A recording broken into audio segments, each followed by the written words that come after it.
Hi everyone, thanks for joining me.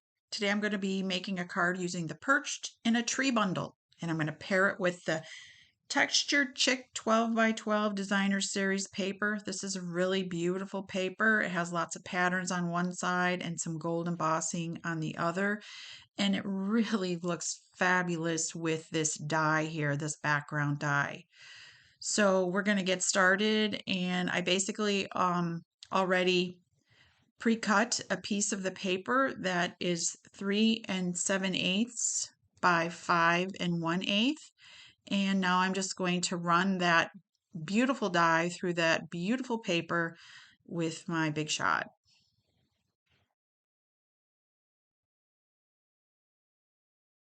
I just love that die. It's just, you can use it with any color, and it's been fun. I've been experimenting using different kinds of designer series paper. And recently, some of my local customers made a card very similar to the one that I'm making for you here today. So now that we got that die cut, I just want you to see how pretty this is. And I mean, it's just absolutely gorgeous. Isn't that gorgeous? You could put that on anything. Um, you could put it on any of the colors that are in the designer's paper, but for this particular one, I'm just going to be putting it on a white piece of paper with 1/8 of an inch larger. So that would be a 4 by 5 1/4 piece of paper.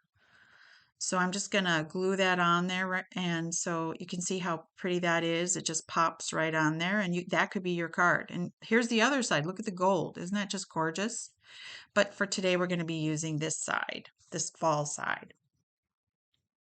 So I'm just going to use some of my Tombow glue and add it on there.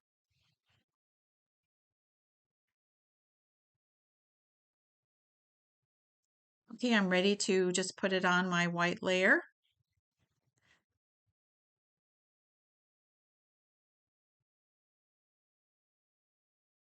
and smooth it on there. I just love it. Isn't that so pretty? I just love that die.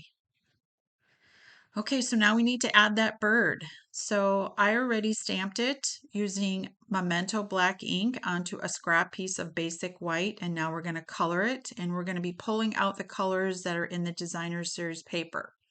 So first I'm going to be working with pale papaya, and I'm just going to be coloring the bird's tummy with the light color completely in.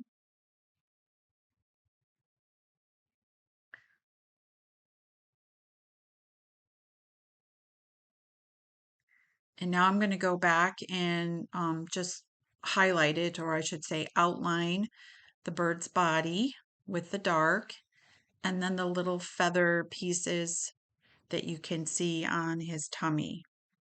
So that just makes it easy to follow the outline or the stamped image of the bird.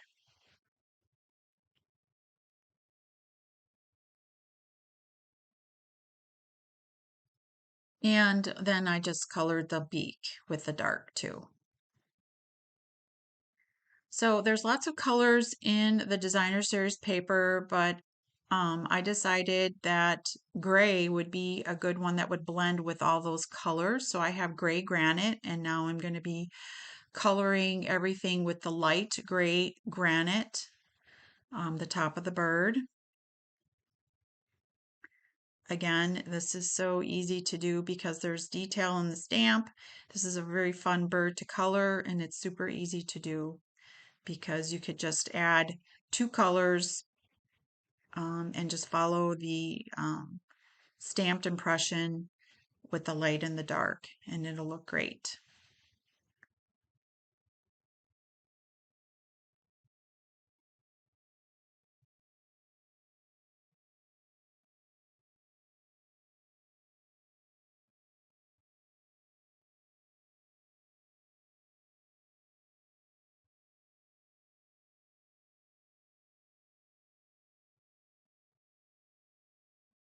Okay, so that looks pretty good. So now I'm going to take the light gray granite, and I'm going to go ahead and add some shading using it to the bird bottom.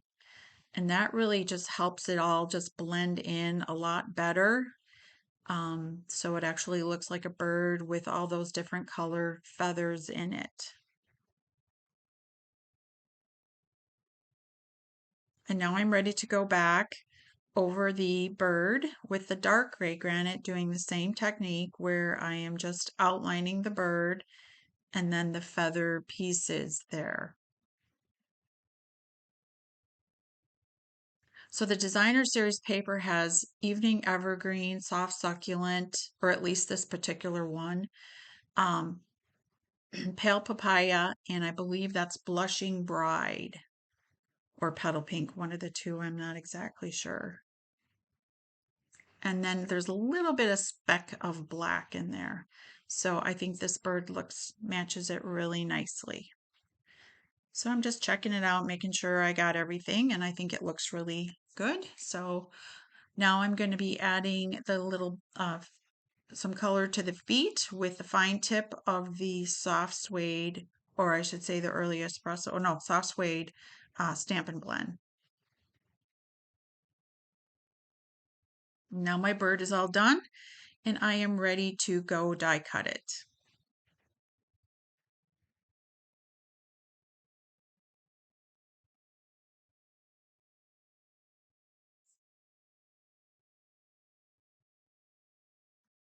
So now I'm going to I pre-stamped and die cut two stems or branches, I should say, using soft suede cardstock in the Memento Black. And now I grabbed the leaf and I pre-die cut Evening Evergreen, three of them, and then one in soft succulent.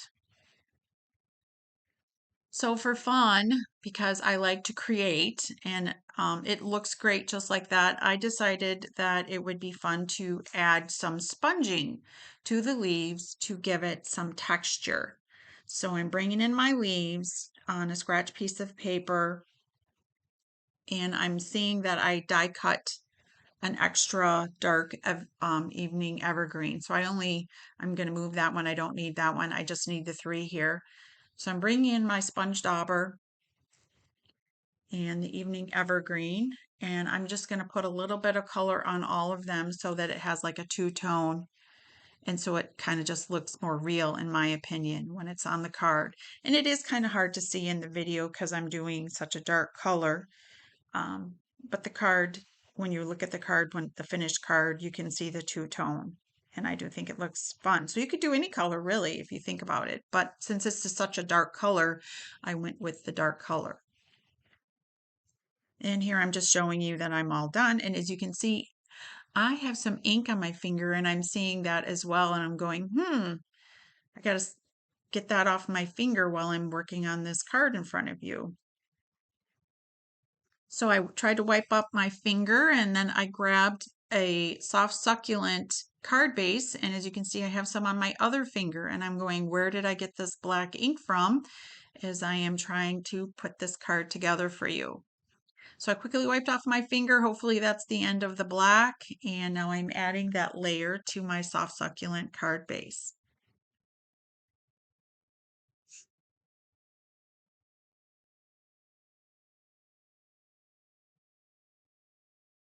Again, you could just use this just like that and then put some words on it or use one of the other two larger leaves from the bundle and you have a beautiful card in a matter of minutes. So now I'm ready to put the dimensionals on and assemble this card. So I have brought in my foam scissors. I have scissors that are dedicated just to cutting foam, and they actually say it on the side so that if my kids, even though they're grown up now, wanted to use my stuff, which they tend to do, they know that they're not supposed to use that scissors because those are special scissors. I'm sure you guys know what I'm talking about. Okay, so now I have my dimensions that I cut in half and I'm going to put them on my card. And in actuality, I probably should have laid it on there first and then cut it, but I didn't. So now I have to go back and sneak my scissors in there and cut a piece off because I don't want the branch way over there, which is nice because you can make it any size that you want. And I'm doing the same thing for the second branch.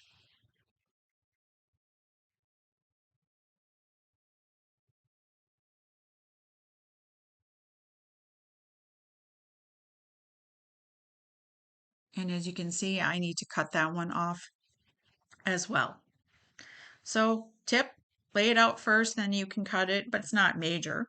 So I'm seeing where I want my bird, and so now I'm putting on the dimensionals there to put on my beautiful colored bird. So fun, so easy. Don't have to be an artist to color this bird.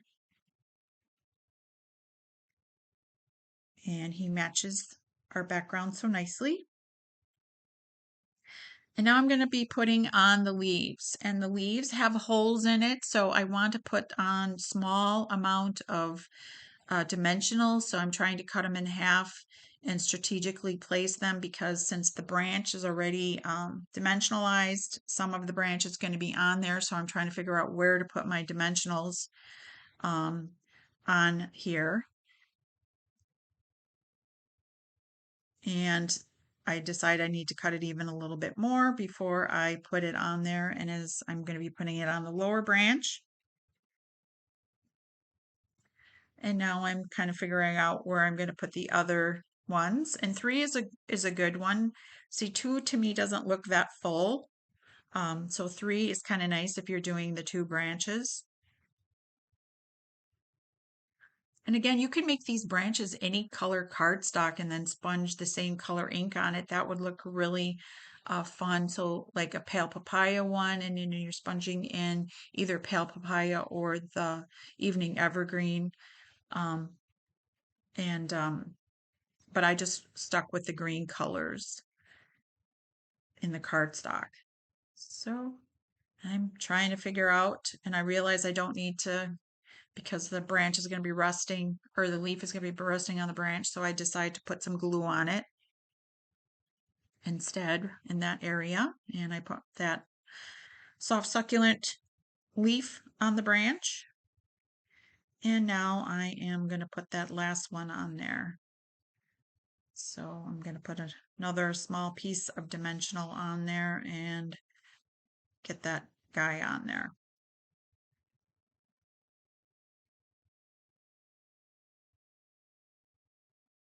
And again, just a little bit of glue on the overhang because you don't want it to be too dimensionalized. Okay, so now I have my tree all finished, and now I'm going to be adding my sentiment. So I pre-stamped a sentiment from the Celebrating You, Happy Birthday. And this is a different sentiment than I used from when I had a class. And now I'm putting on dimensionals on there to stick it on there.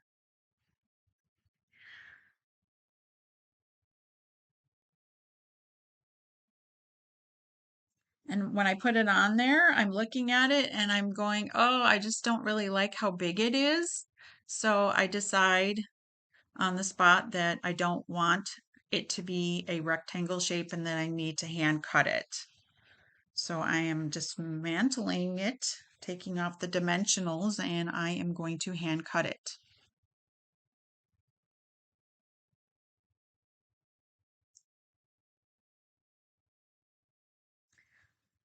I do this often. I take my card apart, and if somebody at class is doing something and they make a mistake, I usually run over there and I help them take their card apart, because I feel like I'm a pro at that because I do it often. So don't be afraid. You just be careful. Just go slow when you're taking things apart. If you do it kind of quickly, it will work. If you smush it down really hard and decide like a day later, you might have a little bit more difficulty. So then I just fast forward. I'd made a couple more trimming on it, and now I'm cutting more dimensionals to put on there to put there.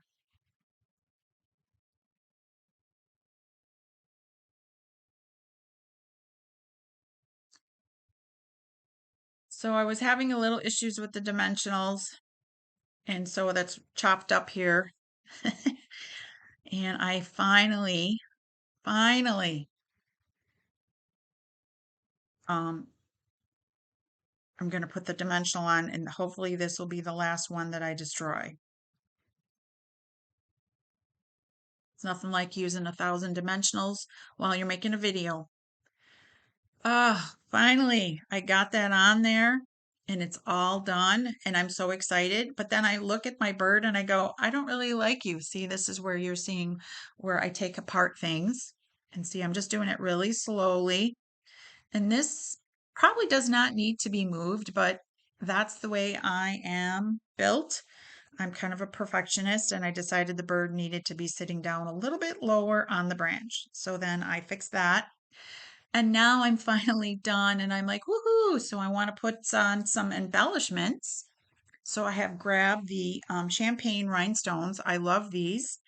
They kind of can match gold. They can match this pale papaya, and that's kind of what I'm trying to pull out here. So I'm going to put a few of these on my card. While I'm putting them on, I realized that I forgot to put on one more thing. So after I put those on there, I'm grabbing some flowers that I die cut in pale papaya from the pen flower dies. This is kind of a fun thing to be able to do to the tree too, if you wanted. So, a spring card, a floral, or a summer card for a birthday or whatever. So, I just pulled out the pale papaya to match my bird and my designer series paper. And this is one of my favorite bundles from last year's catalog that carried over. And so, I'm just adding a few flowers. And again, three is good. You always want to have an odd number of things when you put on there. So I'm just trying to figure out where I want them and put that last baby on. And then my card will be finally finished. There you go. Isn't that so cool?